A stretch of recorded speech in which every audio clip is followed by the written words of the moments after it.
à tous, je suis Cyramor et aujourd'hui est une belle journée. J'ai reçu un petit colis de Munich en Allemagne qui sont mes cartes CGC. Des cartes erreurs que j'ai envoyées pendant le gala TCG et en fin de vidéo, je vous ferai un retour d'expérience sur cet envoi CGC qui a été un petit peu, semé d'embûches. Ça n'a pas été aussi simple que prévu. Hein. J'imaginais que si JC, grosse boîte, tout va bien, et ben tu vas voir que pas tant que ça. Mais bon, elles sont là, tout va bien, mais il y a eu un petit peu des histoires.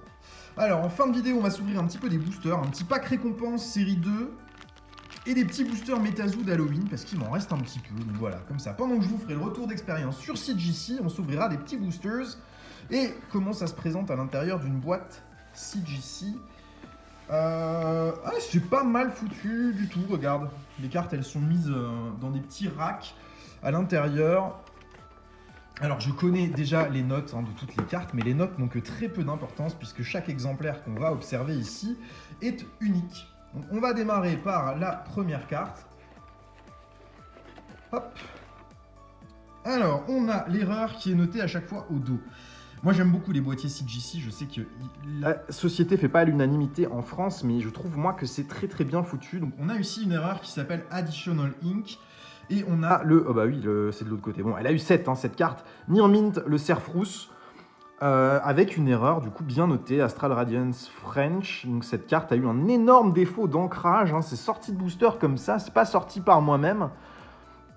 Mais voilà, un 7 Near Mint, bon, c'est une carte qui clairement est sortie de booster. Je ne sais pas pourquoi elle a pris 7, mais la note a vraiment très peu d'importance. On est vraiment sur des pépites en termes de défauts et c'est des cartes qui sont toutes uniques. Donc voici la première. Deuxième carte, la plus belle. Miscut, évidemment, on n'est pas sur un minor miscut, on est sur quelque chose de majeur, c'est un énorme défaut et cette carte n'est autre que celle que vous connaissez déjà, Maconier et Samurai GX en escouade, évidemment, avec un beau 8,5, erreur notée sur toutes les cartes, c'est que des cartes à erreur que j'ai envoyées. Donc Near Mint, Mint Plus, 8,5, c'est déjà une très bonne note pour une carte chez CGC, mais au-delà d'être une bonne note, celle-ci, c'est une pépitasse, donc je voulais absolument la voir sous boîtier CGC, qui sont pour moi l'entreprise la plus reconnue au niveau international pour les erreurs. Donc là, c'est une très très jolie carte, et je suis très satisfait de la note qu'elle a obtenue, même si la note a assez peu d'importance finalement sur ces cartes. On a à nouveau un miscut, donc là le défaut on le voit bien ici, on voit que c'est miscut, et on a le Dracofeu de Ombre Ardente, donc même série que le Maconier et le Samurai qu'on a vu juste avant, et en réalité ces deux cartes ont été tirées du même display par la personne qui me les a vendues. Et on a également ici une note dont on se fiche royalement, 7,5. J'ai pas pris les subgrades sur les cartes. Au moment de l'envoi, je me suis dit ça va coûter déjà cher de base, je vais pas rajouter les subgrades. Aujourd'hui, je le regrette un peu. Je me dis qu'avec les subgrades, ça aurait été pas mal, histoire de voir un petit peu comment était notée la carte de fond en comble, du début à la fin. Bon, je ne l'ai pas fait. Ici, il n'y a pas d'erreur apparente au dos. Pourquoi il n'y en a pas? Parce qu'on est sur une spécificité qui est notée à l'avant et qui n'est pas considérée comme une erreur, c'est le No Set Symbol. On est sur une carte de Jungle qui n'a pas le logo Jungle. Et chez CGC, c'est pas reconnu comme une erreur à proprement parler, mais comme un set à part. C'est du Jungle, No Set Symbol. Bon, c'est un électrode holographique de Jungle en anglais. Les cartes sans symbole n'existent qu'en anglais. En tout cas, je n'ai pas connaissance d'une existence sur d'autres langues.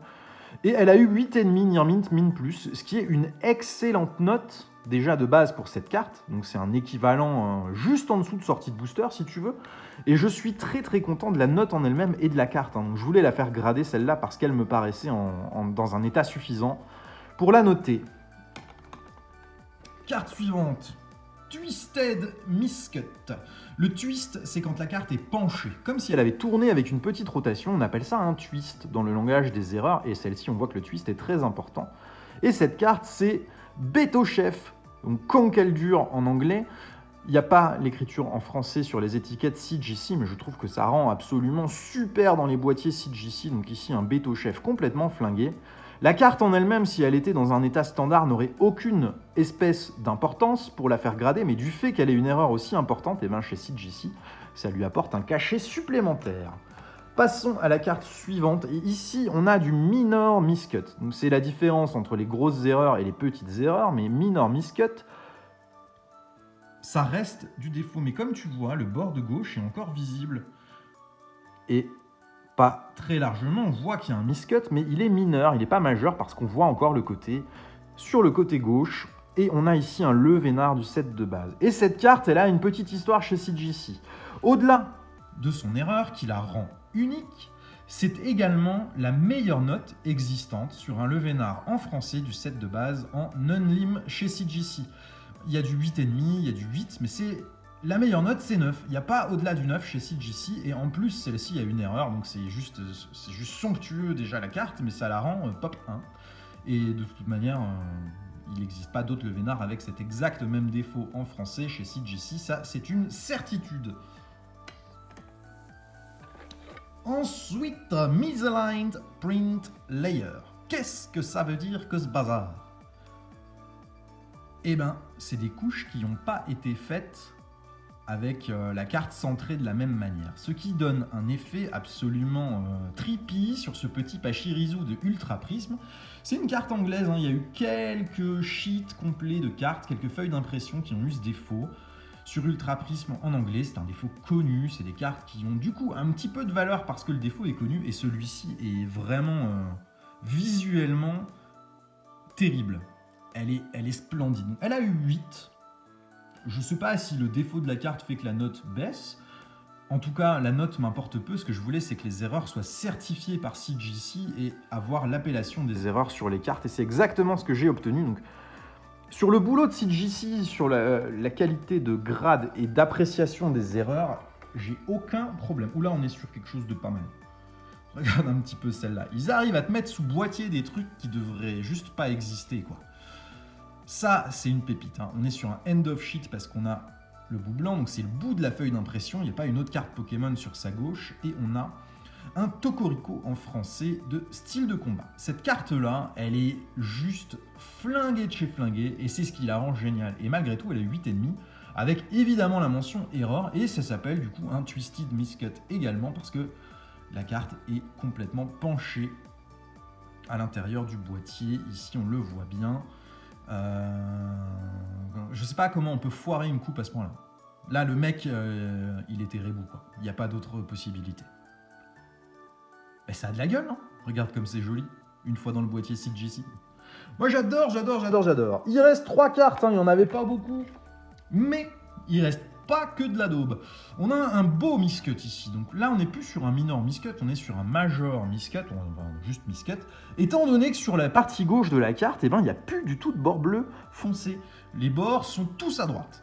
Et on a ici le Pikachu VMAX, Pikachu Surfer de célébration, qui n'est pas un end of sheet, celle-ci, puisqu'ici nous avons une carte qui suit le Pikachu, qui est sans doute la recherche professorale du professeur Shen, et on n'a pas de bord blanc à l'arrière, ce qui laisse indiquer qu'elle était au milieu de la feuille d'impression et pas en bout de feuille d'impression. Mais c'est une merveille, hein. On voit même pas le 5 du 25, elle est complètement ratée la coupe de cette carte et moi je trouve ça absolument super.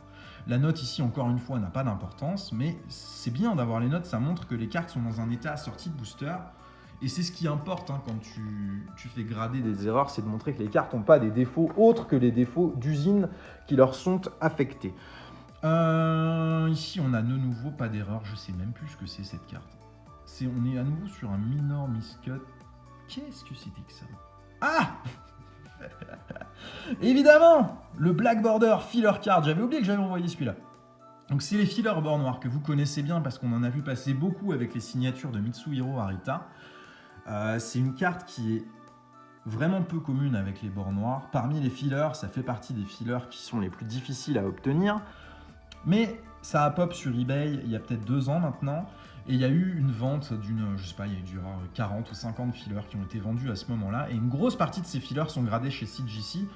Parce qu'il y a des collectionneurs de ça, hein. J'en fais partie. Les fillers, c'est quelque chose d'absolument somptueux. Et la meilleure note existante sur les Black Border Fillers, eh ben c'est ça. C'est 9. Il n'y a aucune pop au-dessus du 9. Ce qui fait que cette carte sur le marché international a une valeur pécuniaire assez forte à cause de ça, parce que CGC est l'institut de gradation le plus reconnu pour les erreurs, et notamment pour les fillers. Et la dernière carte, et là désolé de vous décevoir, la dernière ne va pas vous plaire si vous ne connaissez pas cette licence. On est sur du Metazu et c'est une carte que j'ai tirée de booster. Alors certes, on n'est pas sur la carte la plus intéressante du lot, là, vous venez de voir les grosses pépites, mais j'ai voulu la faire grader parce que c'est la seule, je crois, parmi tout ça que j'ai sorti moi-même de booster. Et c'est un défaut sur l'holographisme. Donc ils ont noté Additional Ink, je ne suis pas d'accord. Je ne pense pas que ce soit de l'Additional Ink, étant donné que l'effet holographique doit être sur absolument toute la surface du dessin, sauf sur le petit diamant qu'on a au milieu. Et il manque une grosse partie. En fait, n'a été mis en print que le ciel, si on peut dire sur l'illustration, en tout cas qu'une partie de l'illu. Et c'est juste pas normal. Donc ça fait de cette carte une erreur absolument magnifique pour moi, collectionneur d'erreurs. En revanche, au niveau de la valeur de cette carte, il n'y a pas une valeur spécifique. Ce qui est cool, c'est les notes. Elle a eu 9,5 avec la mention de l'erreur. Centering 9,5, surface 9,5, corner 9,5 et edge 10. Et j'ai pas demandé les subgrades. Donc je sais pas pourquoi ils me les ont mis sur cette carte, mais je les ai eus. Je suis très content de les avoir. Et voilà pour cette réception CGC. Donc oui, je suis extrêmement satisfait des notes et de la gradation du travail de CGC au niveau de la gradation. Et on va passer à l'ouverture des petits boosters pendant que je vous raconte un petit peu ce qui s'est passé. Juste après ce booster là, parce que là on peut sortir de la grosse dingue là-dessus. Les packs récompenses deuxième série, on peut sortir de l'évolution VMAX avec le stamp et ça ce serait absolument incroyable. C'est mon tout dernier booster des packs récompenses. Et il est vrai que j'aimerais bien sortir quelque chose de fou d'un de ces packs. C'est déjà arrivé. J'ai déjà sorti une carte, une pépite, c'était une pépite, un Duralugon VMAX avec le stamp. Donc on a ici un petit logo de tournoi. C'est des cartes qui sont distribuées aux vainqueurs sur des tournois de cartes Pokémon sur le jeu. On a deux cartes communes, ici Saltimbanque et Sauvegarde de Rose, et derrière on va avoir deux cartes brillantes. On a Élector de Gala en non brillante, pardon, je me suis planté. Niveau Ball en holographique, alors que c'est une peu commune. Mais c'est normal, hein, il y a deux holos au hasard parmi toutes les cartes du set, et derrière on n'a pas de pépite. Oh, Sepiatros, c'est pas mal, c'est un Pokémon rare, en holo, avec le stamp, non, c'est un beau hit, et derrière, on va avoir une énergie en dernière carte, et on a une énergie eau. Et bah écoute, c'est très bien pour ce petit booster. Bon, on va passer à l'ouverture des Metazu pendant que je vous explique un petit peu ce qui s'est passé sur mon envoi CGC. Donc CGC, j'envoie pendant le gala. Au gala TCG à Paris, CGC est présent. Je me dis, tiens, quelle aubaine, je vais ramener mes cartes, je vais leur envoyer. Ils ont ouvert un siège en Allemagne, ce qui fait que les cartes me seront retournées depuis l'Allemagne et que je ne paierai pas les frais aberrants d'envoi depuis les États-Unis. Bonne nouvelle. Ça brille pas, on s'en fiche. Sauf que les cartes ont bien été envoyées en Allemagne, en Allemagne depuis le gala. Au gala, tu donnes tes coordonnées bancaires, tu remplis un fichier, tu prends un abonnement chez CGC parce que sinon tu payes plus cher tes gradations. Et donc tu donnes tes coordonnées bancaires pour payer sur place. Sauf qu'en réalité, tu donnes une empreinte bancaire. On ne te prend pas d'argent. Et ça, on ne te l'explique pas au moment de la gradation. Donc tes cartes arrivent en Allemagne, tu reçois une notification te disant super, tes cartes sont bien arrivées en Allemagne, maintenant tu vas attendre que nous les envoyions aux États-Unis, qu'elles se fassent grader et qu'elles reviennent. Mais à ce moment-là, moi je ne sais pas que je n'ai pas payé. Je suis persuadé d'avoir payé mon envoi puisque je sais très bien ce que ça va me coûter. Et j'ai même annoncé en tout cas les frais retour avec une petite fiche qui est très très mal foutue. C'est un tableau à lire qui te dit combien tu vas payer sur les frais retour. Et ça c'est cool. Mossman, très bien. Les cartes, donc je reçois une notification me disant on les a bien reçues en Allemagne, puis elles sont bien arrivées aux États-Unis, enfin elles sont bien gradées. Tout ça est très rapide, ça a pris quelque chose comme 3 semaines. Et je reçois une notification par mail me disant que mes cartes sont shipped, c'est-à-dire envoyées vers l'Allemagne pour m'être retournées depuis l'Allemagne vers chez moi. Moi très content, je m'inquiète pas, j'attends que le paiement soit prélevé de mon compte bancaire et je patiente. Très bêtement. Encore une petite River Solo, Lechusa Costume and Mask, très cool. Mais ça n'arrive jamais. Jamais, jamais, jamais. Il est toujours noté shipped sur mon envoi, je n'ai aucun prélèvement sur mon compte bancaire, je ne sais pas où sont mes cartes, et je n'ai aucun numéro de suivi, je n'ai que dalle. Donc, au bout d'un moment, tu t'inquiètes un peu. Oh, voilà, Mask Merchant en reverse, très joli. Je commence à m'inquiéter, j'écris au service client de CGC, qui me dit « Mais vous devez payer votre envoi, monsieur. » D'accord. Mais pas d'autres infos, pas de montant, rien du tout. Une communication d'une catastrophe. Laisse tomber. Donc, je patiente. J'attends d'avoir mon montant de mon envoi et en fait on me dit mais va sur le site internet, c'est écrit combien tu dois payer. Ça c'est cool, c'est des petites secrètes dans la série avec les petits bonbons d'Halloween 2021. Et le montant est bien noté mais j'ai pas le montant des frais de port, donc je réécris une nouvelle fois au service qui me dit bah tu dois payer tel montant pour ton envoi, tu dois prendre la fiche d'envoi retour pour savoir combien de frais de port ça te coûte. Et tu nous fais un virement. Il n'y a pas de PayPal, il n'y a rien. Tu peux payer par carte bancaire sur le site, c'est très très mal fait. Donc je paye mon envoi, je réécris. Et là, on me dit, eh ben c'est bien, on a bien reçu ton paiement. Mais il a fallu écrire pour savoir que le paiement était bien arrivé. Ça ne se fait pas tout seul. Et on va te renvoyer tes cartes. Et les cartes sont bien arrivées aujourd'hui. Alors que j'aurais pu les avoir déjà il y a 3 semaines. Si les indications étaient un petit peu plus claires de la part de CGC sur le pourquoi on... reçoit nos cartes comme ça et ça manque un petit peu de clarté. Mais en dehors de ça... Oh oui! Halloween, Halloween full holo, mais oui! C'est la meilleure carte du set. Oh là là là là là là! J'en ai ouvert des boosters, elle n'est jamais tombée celle-là. Oh la merveille! Oh là là! Oui, oui, oui. Là je suis content. Très très belle carte.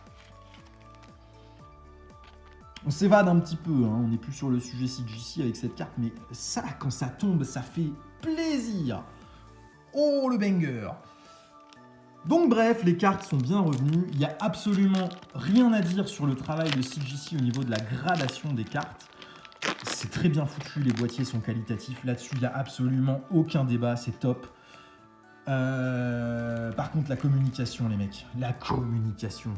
Vous êtes en Allemagne, hein, c'est comme de chez moi si j'allais à Nice. Pour aller à Munich, c'est le même temps de route. Tu peux pas prendre 3 semaines de délai pour recevoir tes cartes. Juste parce qu'un mec envoie pas de mail pour te dire tes cartes sont arrivées, il faut payer. C'est pas normal. Je veux dire, on est en 2023. Normalement, toute entreprise normalement constituée, quand ton produit est disponible, tu dois recevoir un mail récap te disant combien tu dois payer, avec un outil facile pour payer. Et pas deviner toi-même ton montant que tu dois saisir et deviner toi-même comment tu dois payer pour envoyer un montant à CGC. Donc là-dessus, voilà, le reproche que je pourrais leur faire, c'est clairement ça. Sinon, sur la qualité de l'envoi, il n'y a rien à dire. C'est plus même le petit packaging que tu reçois avec le petit rack pour mettre tes cartes dedans, c'est plutôt bien. Tout ça est très bien. Et je suis absolument satisfait de mon envoi, hein. Si c'était à refaire, je referais mon envoi, mais je me renseignerai un petit peu plus sur la façon dont il faut payer. Et on a un deuxième Activated Mothman Mask, mais on n'a eu qu'une seule full holo et c'était la meilleure du set. Et bah écoute, ça me va bien. Donc voilà, pour cet envoi CGC, la petite pile de cartes est là. Je te la pose juste devant toi. Hop! Et voilà! Bah écoutez, merci d'avoir suivi cette vidéo. J'espère que les petites cartes à erreur et les petites explications que vous avez eues dessus vous ont plu. N'hésitez pas à commenter si vous avez des questions sur CGC, sur l'envoi. J'essaierai de vous aider du maximum que je peux.